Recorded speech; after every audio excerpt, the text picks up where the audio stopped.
Bénin, petit pays de l'Afrique de l'Ouest.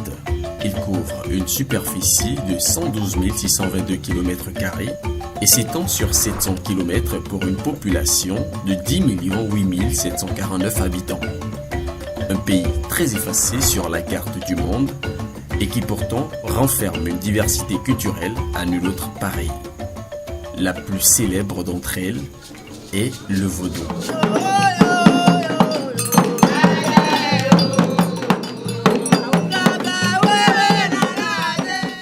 Près de 260 divinités qui viennent affirmer un monde surnaturel, maillé de forces invisibles, dont les hommes essaient de se concilier la puissance ou la bienveillance.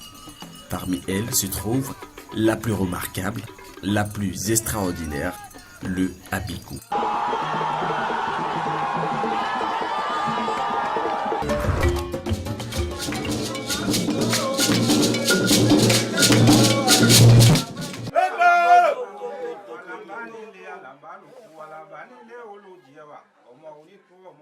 Abiku. Terreur pour certains, bienfaiteur pour d'autres. Il est en tout cas pour les enfants anormaux. Il défend automatiquement tous les enfants nés après plusieurs fausses couches et décès de leurs aînés. Il les attache à la vie en maintenant les frères et sœurs aînés défunts dans leur monde de l'autre côté du miroir.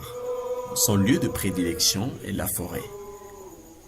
Caché à travers la végétation immonde, il peut interagir sur un individu, lui apporter malheur et lui offrir le bonheur. Ici, dans le village de Lobagbomin, on se prépare à souscrire une fois de plus à la tradition. C'est la saison d'avril, la saison de commémoration annuelle de la fête du fétiche Abiku. Les émotions sont vives et on y met du cœur. Les hostilités se déroulent de façon annuelle, mais il arrive que les concernés soient persécutés à telle enseigne que l'on soit obligé de l'organiser spécialement pour eux avant la date. Ça dérange au point même où les personnes qui sont hors du pays prennent l'avion pour rejoindre le village, mais nous les locaux, nous essayons de l'amadouer pour gagner du temps jusqu'à la période de la commémoration.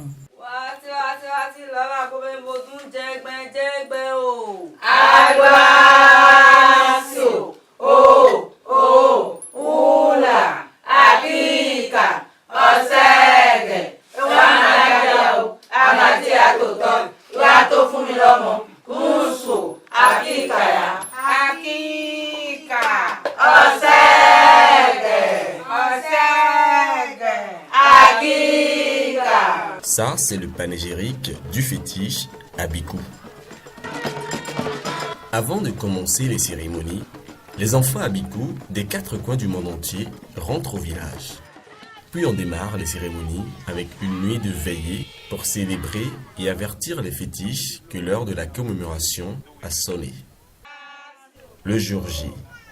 Primo, il faudra aller en forêt chercher les fétiches nouvellement habillés par leurs maris et femmes du monde réel, car ces derniers ne font jamais leurs premières apparitions à la maison. Pour cela, un ancien fétiche du couvent qui n'a pas reçu de nouveaux tissus est désigné pour aller chercher ses congénères. Lui, on l'appelle Owowole. Il faudra marcher sur quelques kilomètres pour atteindre la forêt. Il pratique le rituel pour purifier le point de rencontre et informer les autres fétiches de leur présence. Owowole les appelle au loin à travers grimaces, coups de fouet et acrobaties.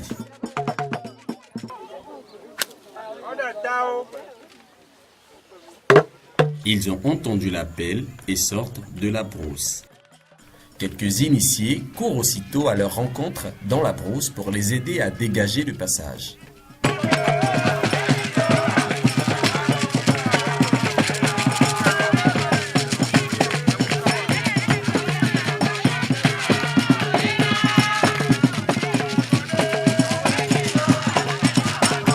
Une fois que l'équipe est au complet, Owowole les conduit au village, accompagné des panégyriques et louanges aux fétiches.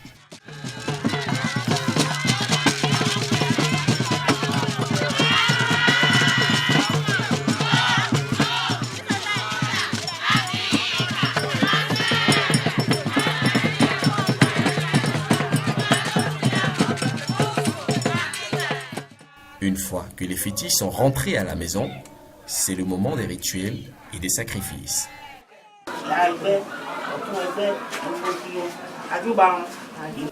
Pour les rituels aux dieux, seuls les sages du village et les initiés sont autorisés à le faire. Avant tout, on consulte les dieux.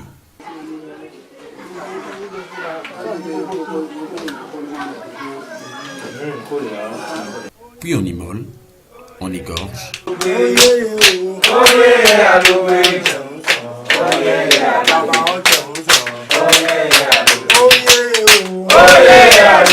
On asperge.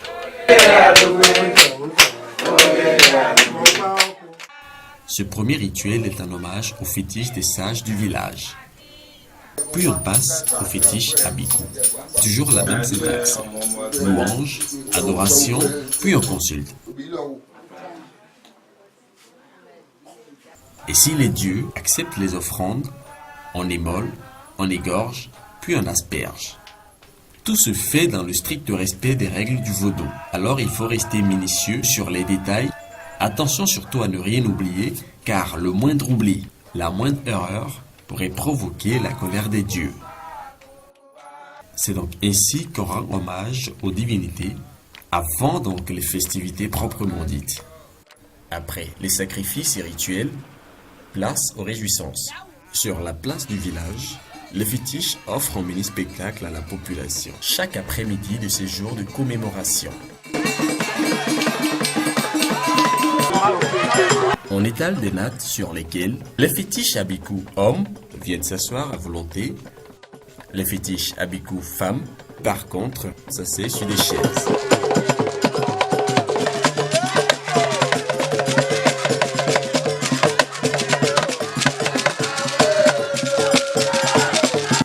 Puis lorsque le tambour se met à résonner, elles se lèvent et dansent au rythme de la musique. Les femmes se dressent sur leurs deux jambes, battant les mains et remuant tout leur corps au rythme de la cadence.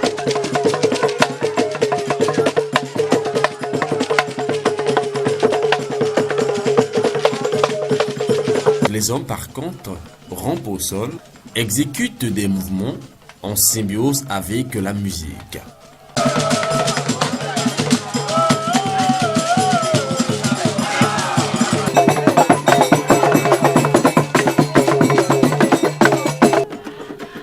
Reconnaître que ces créatures sont d'excellents danseurs. Elles sont capables également de courir, de pourchasser au rythme du tam-tam et des tambours. Il n'est pas rare de voir ces fétiches apprendre à leurs époux et épouses du monde réel à esquisser quelques pas de danse. Tout ça se fait dans l'ambiance conviviale.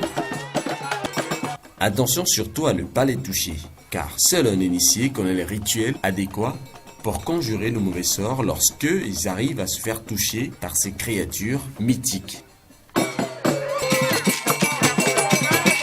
L'autre particularité de ces fétiches est qu'ils aiment bien se faire asperger de parfums, de poudre et de toutes sortes de produits de bonne senteur. En quelque sorte, ce sont des fétiches qui aiment le luxe, bien que rampant sur le sol. Et pour des réjouissances pareilles, personne n'est mis à l'écart. Enfants, vieux et jeunes sont présents, tous applaudissent pour suivre avec admiration les exploits de leurs fétiches. En tout et pour tout, les hostilités durent 4 jours. Le dernier jour, lundi le plus souvent, une cérémonie d'aumône se fait sur la place du village, au cœur même du spectacle. L'objectif ici est de s'attirer les bonnes grâces des divinités. Désormais, paix, santé, bonheur et richesse peuvent abonder dans le village. À la fin des hostilités, les fétiches sortent à nouveau, mais cette fois-ci pour s'entretenir avec les humains. On poursuit avec le Ruebeho.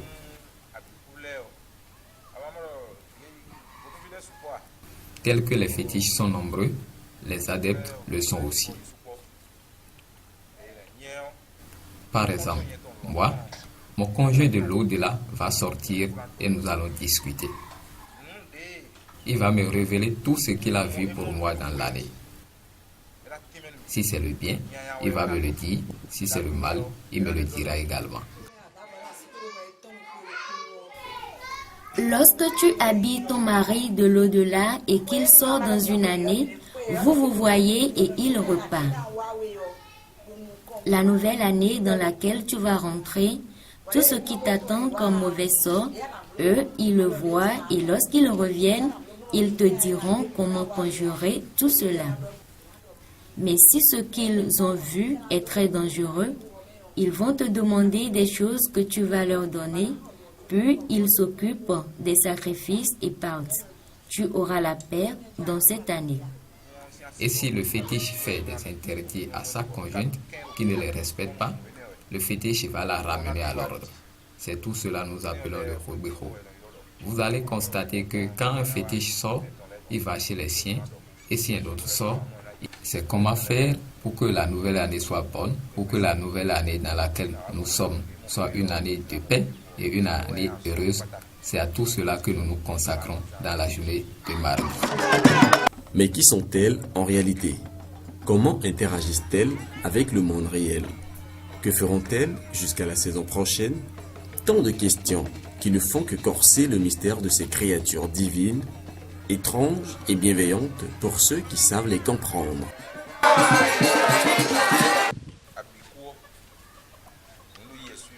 Le Abiku, c'est un esprit.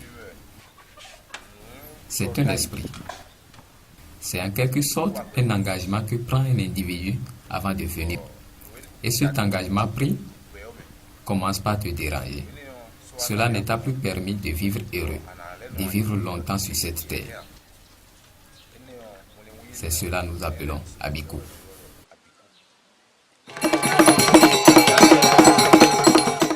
Certains enfants naissent et restent en vie.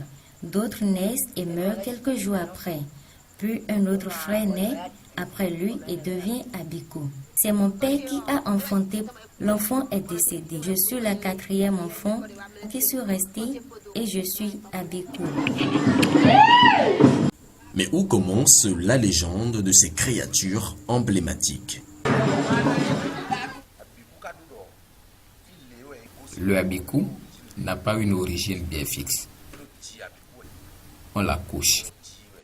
Il n'a pas d'origine qu'on peut situer. Les Abiku, on les retrouve dans toutes les races. Ils sont partout dans le monde.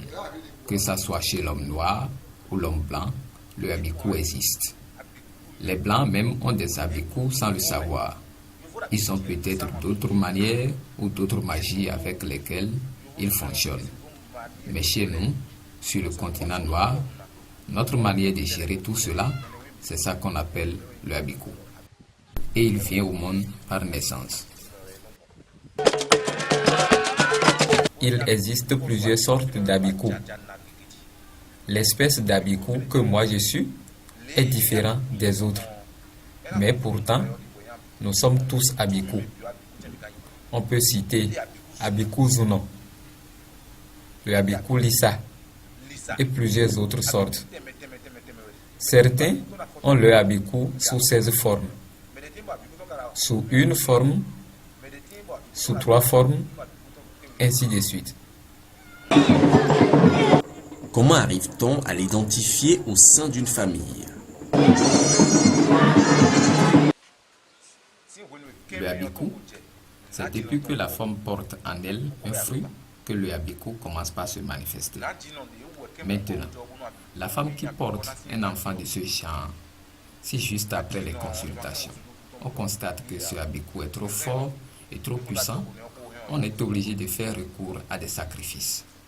Sinon, la femme pourra mourir avec l'enfant qu'elle porte. Ou bien, lorsqu'on n'y prend pas vite mesure, vous allez constater que l'enfant peut même mourir le jour de sa naissance. Ou bien, il peut être un enfant qui va bien survivre et bien grandir. Mais avec le temps, vous constaterez que quelque chose ne va pas chez cet enfant. Vous allez constater que cet enfant ne fait pas les choses dans leur vrai sens. Il agit parfois carrément à l'envers. Si c'est une fille, lorsqu'elle grandit et atteint l'âge de se marier, et qu'on ne lui a pas fait tous les sacrifices d'Abikou, même si elle se mariait, elle va quitter son homme et revenir. Et là, on peut commencer par se demander, mais pourquoi la fille là ne peut pas se marier? C'est pareil chez le garçon. Si tel est le cas pour les deux, on fait des rituels pour épouser une femme ou un mari à leur conjoint du monde invisible. Un élément majeur intervient dans l'identification du Abikou. Il s'agit de marques de cicatrices qui témoignent de l'appartenance d'un individu à cette communauté. Les cicatrices sont d'une importance capitale. La raison pour laquelle on coupe cette cicatrice aux enfants est que lorsqu'on sait que tes enfants meurent souvent après naissance et que tu accouches à nouveau, tu iras voir les gardiens du fétiche et ils t'amènent un beau matin vers les fétiches avec les nécessaires pour les rituels.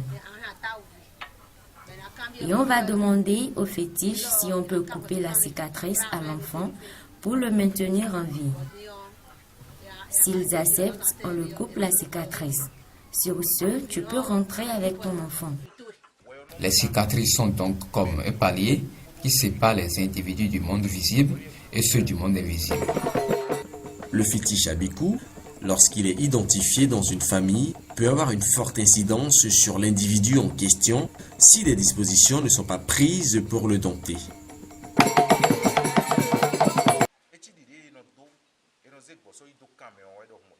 Quand on fait les rituels de ce fétiche, c'est comme un mouton attaché à un piquet qu'on doit régulièrement nourrir. Vous-même, vous savez que lorsque vous attachez un mouton à un piquet et vous ne lui apportez pas à manger, il va casser la corde et s'enfuir. C'est pareil pour le fétiche Abikou. Quand tu l'emprisonnes par des rituels, il faudra lui régulièrement faire des sacrifices. Ainsi donc, tu verras ses bienfaits et il te laissera en paix et le chemin du bonheur s'ouvrira pour toi.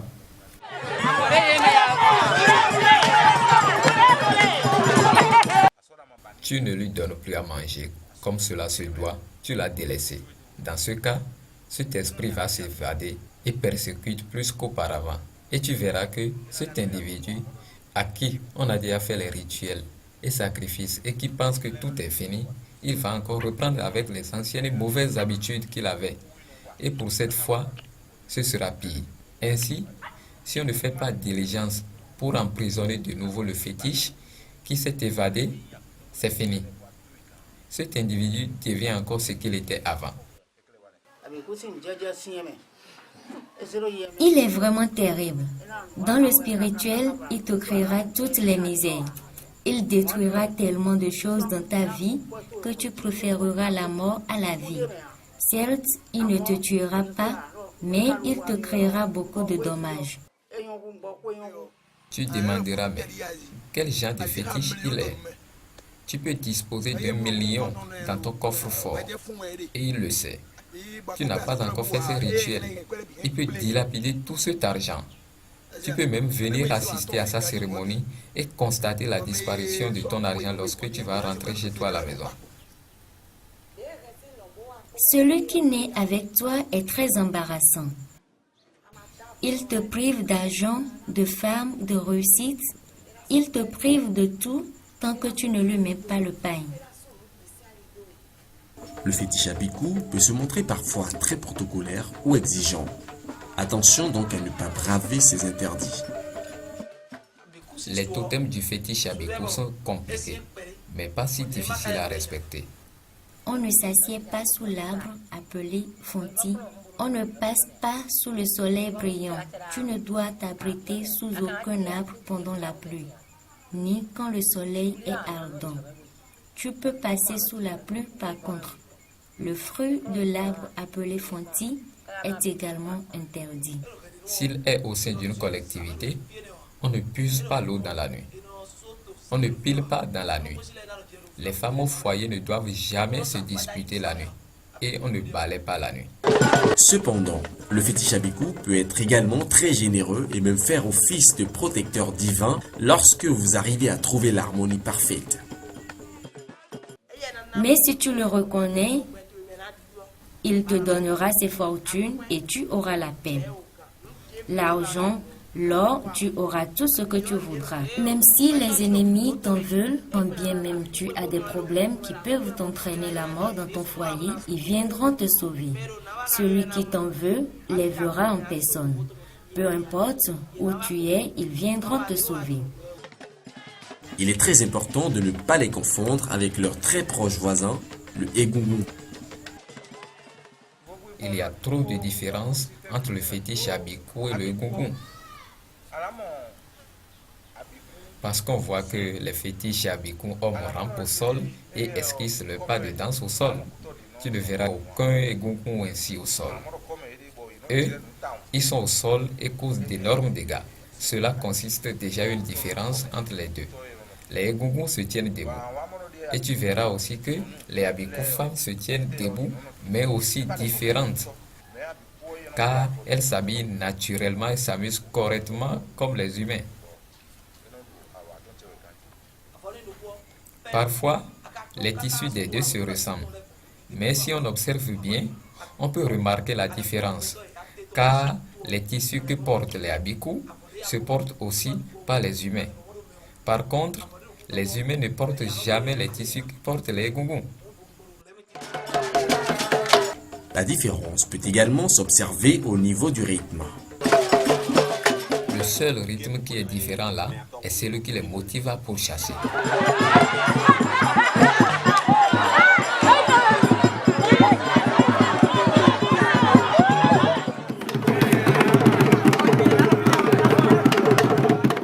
Mais à part ça, les deux fétiches dansent tous les rythmes restants.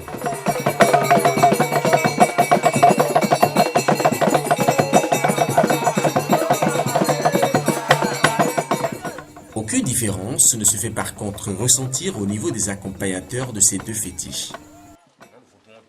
Ceux-là que vous voyez, ils prennent soin du fétiche. Ils ne font rien d'autre avec les bâtons.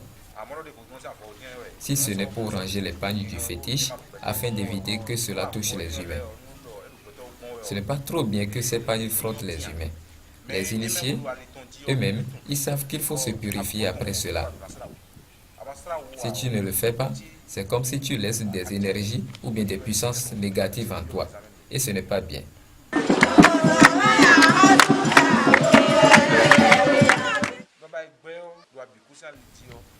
Le Baba Egbe, du côté du fétiche Abiku, c'est celui-là qui a le don, le pouvoir de délivrer les personnes qui sont persécutées par le fétiche Abiku. C'est lui qui a le pouvoir de capturer cet esprit et de l'apprivoiser après des rituels. Celui qui a cette capacité, c'est lui qu'on appelle le Baba Egbe.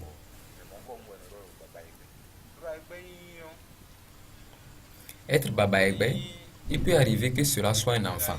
C'est possible. Il n'y a pas un critère d'âge.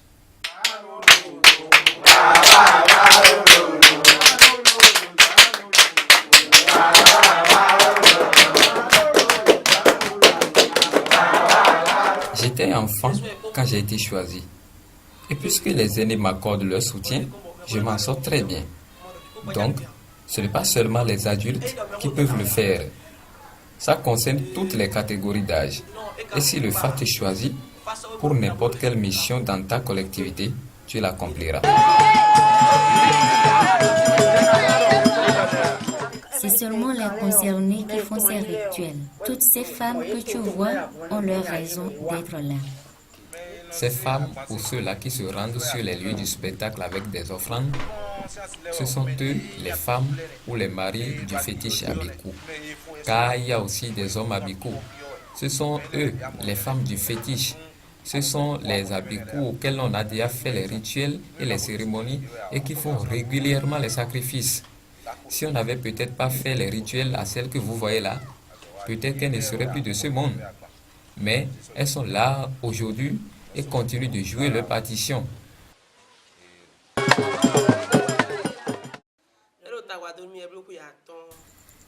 Ça fait 5 ans qu'ils me persécutent avant que je ne reconnaisse. On m'a cité les rituels, j'ai tout fait. Et on m'a dit que je dois l'habiller. Je l'ai fait il y a de cela 1 an. Et depuis, j'ai observé beaucoup de changements positifs dans ma vie. En temps normal, il faut attendre 2 ans pour lui renouveler son pain. Mais à cause de tout ce qu'il a émerveillé dans ma vie, depuis que je l'ai connu, a fait que cette année j'ai décidé de lui changer à nouveau. Ils m'ont trop persécuté. Parfois je vais en brousse et ils me chassent. Je dépose de l'argent que je ne retrouve plus après. Ils dilapident tout l'argent de mes cotisations. Sur les 7 enfants de mon père, je suis la seule qui reste. Et ils m'ont rendu la vie dure et impossible. Je me suis finalement tournée vers eux. Et depuis, j'ai observé des changements positifs.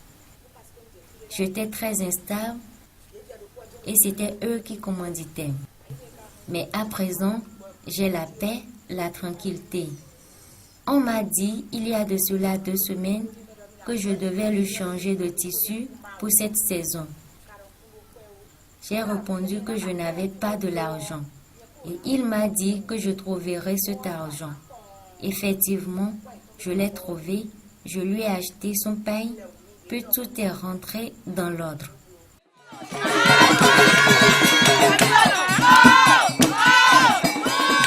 Il arrive que ces fétiches s'apparentent aux humains par des sentiments tels que la colère ou la jalousie.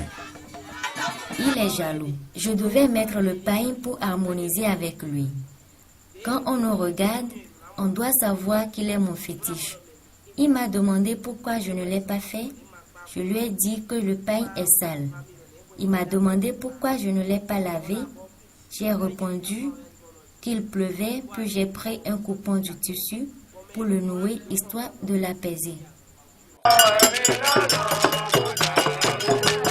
Après un séjour de 4 jours parmi les humains, 4 jours à panser des blessures et apaiser des foyers, 4 jours à rétablir le bonheur des uns et la fertilité des autres, 4 jours de réconciliation avec leurs époux et épouses du monde des humains, nos fétiches peuvent désormais retourner dans leur forêt en attendant qu'on les rappelle pour la saison prochaine.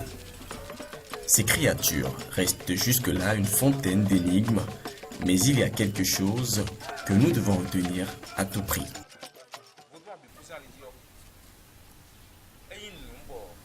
Le fétiche Abiku n'est pas un fétiche qu'on n'adore par plaisir. Ça ne s'envie pas. On est Abiku. Ce n'est pas que j'ai vu et ça m'a plu de le prendre comme d'autres fétiches s'acquièrent.